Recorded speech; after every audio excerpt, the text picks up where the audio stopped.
This film is about two central characters, Rita and Ruthie, and their mother and daughter. It's a coming-of-age story for both of them, and we see them at a certain time in their lives where they start off living in a car. They end up in more of a familial situation, but more importantly, their relationship has grown. First thing that I did was a short for AOL, and it was about powerful women. I asked Jane if I could interview her, in which I did, and that was really a really inspiring experience. Then I did the 30 for 30 and jumped into this. I read the book and I got the rights, and that's how it started. What spoke to me in the book was I felt like these characters were original and authentic and refreshing because they felt very honest and truthful, and it dealt with very important circumstances and tragic circumstances, but every character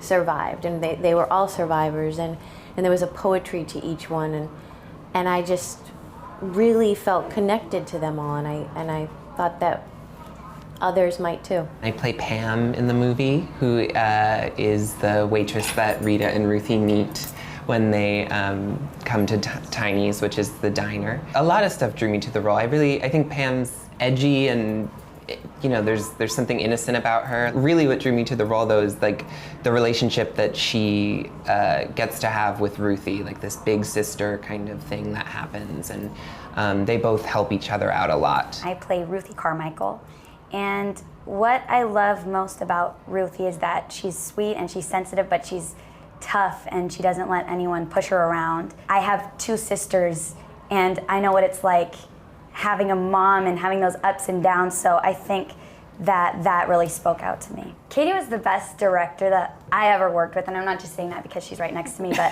I think it was because you better say that. No. It was so enjoyable being on set. We had so much fun. We were dancing to Beyonce and to Amy Winehouse all the time, so it was just a positive atmosphere, but also just we would go on set thinking that we were going to do the scene in one way, and then Katie would just pull so much out of every actor, and we ended up doing things that we just never thought we could. Katie had a passion and a vision, and the story resonated with her. It also resonated with me. It was something that we felt was a containable story with characters that we could relate to, and it was an authentic way to have a directorial debut. It was a wonderful process working with Jane, and it's so fitting that she started this incredible festival because the experience of being a first-time director in her hands was invigorating and empowering and insightful, and I was able to really depend on Jane, and she was also no, you go, you can do it, she would push me. And Katie's a very generous person. She was a very generous director, but had a really strong vision, and that comes through in the movie.